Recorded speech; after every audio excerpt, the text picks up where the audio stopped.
In this video, we're going to be going over some of the top problems and repairs on this second generation Chevy Equinox.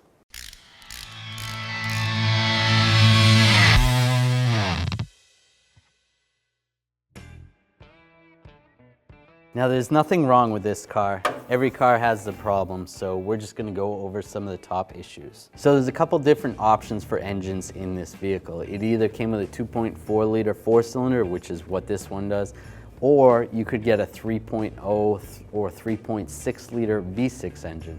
If you have the V6 engine, a lot of times they have timing chain issues. Now we've talked about this before in the Cadillac CTS Top 5 video. The reason why is because it's the exact same engine. First, let's talk about how a timing chain works. So while the engine is running, the crankshaft is spinning and the pistons are going up and down. They're attached to the crankshaft. What you need to do, the reason we have timing chains, is to synchronize the camshafts to spin in the same orientation as the crankshaft. The reason you need the camshafts to spin is so that it opens up and closes the valves. There's lobes on the camshafts, so that will be timed with the crankshaft. So when this is all synced up, if you think of these as clocks, and these are all lined up at 12 o'clock. So a common problem with this system is these timing chains actually stretch. So you have this chain here, and now it's stretched out. Now that's going to change the time of the upper cam. So the exhaust will now be pointing at 11 o'clock. And same with the intake, because those chains are stretched and these chains stretch as well. When the timing chains stretch, these cams are not going to be in synchronization with the crank. So the computer is going to think something's wrong and it's going to set a check engine light. So there's many different codes you could get. You could get an engine position performance code or a camshaft position performance code. Anything related to that, it's a good idea to check the timing chains to make sure they're not worn or stretched. All right, look, this is not an easy thing to diagnose or repair. What you have to do is take the whole front of the engine apart, get to the timing chains themselves. If you can check the tensioners and the tensioners are pushed out a little bit, then your timing chains are definitely stretched. One way, an easy way to prevent this is changing your oil regularly and making sure your oil level is up to par with a good quality oil. So that's one of the major repairs on the V6 engine. Now let's talk about the 4-cylinder engine. Oil consumption. Now these engines like to burn a lot of oil. You want to check your oil regularly. GM states that if the engine burns less than 1 quart of oil within 2,000 miles, the engine meets the guidelines for oil consumption. You want to check your PCV system, make sure that's working properly. If you see a lot of oil through here, then that's not good. You probably need a new valve cover. In addition to the PCV system or the pistons, you could have other issues such as valve seals. You also have oil leaks that are pretty common. The most common is the rear main seal. So if you see a lot of oil leaking in this area near the back of the oil pan where it meets the transmission, that is most likely the rear main seal. They have a lot of problems with those. GM actually has a TSB out for the oil consumption issues, and sometimes they actually have to replace the pistons. And when they do that, they're replacing the rings. What happens is the rings will get stuck in the pistons or they're just not sealing properly. So oil will get by and it'll burn, and that's where you're getting all your oil consumption. That's a huge job. The engine head has to come off and you have to pull the pistons out and replace them. Exhaust and intake variable valve solenoids. On the 4-cylinder, they're located right here.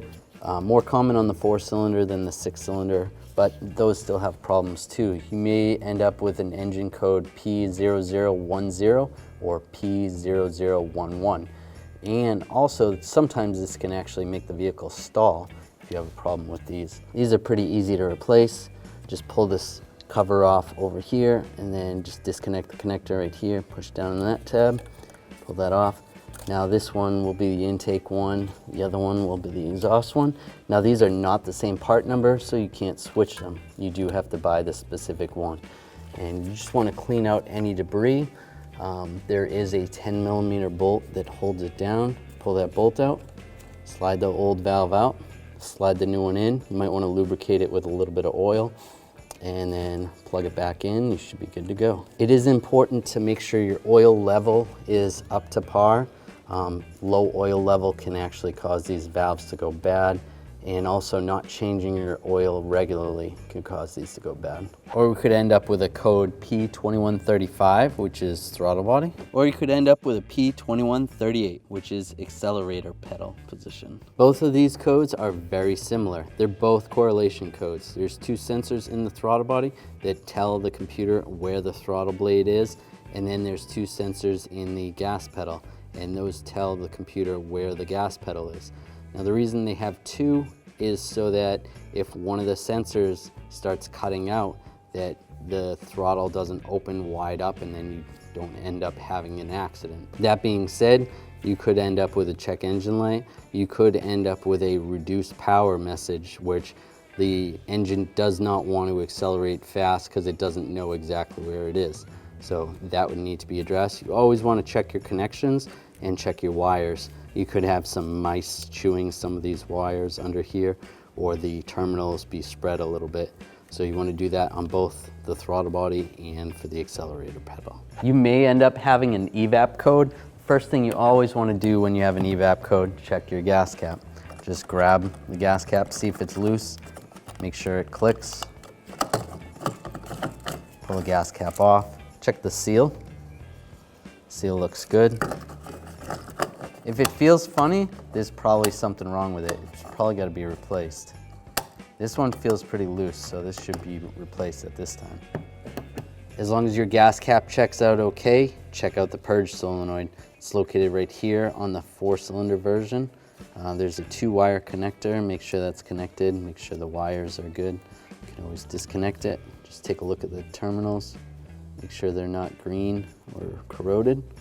That looks good.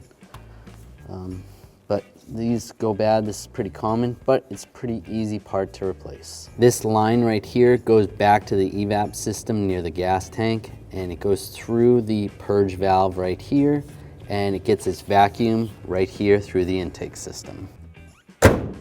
So there's some of the issues we've found with this vehicle. I'm sure we missed some, so if you have experience with this vehicle, leave us a comment below. If you enjoyed this video, please subscribe to our channel. Make sure you ring that bell and turn on all notifications so you don't miss any of our videos.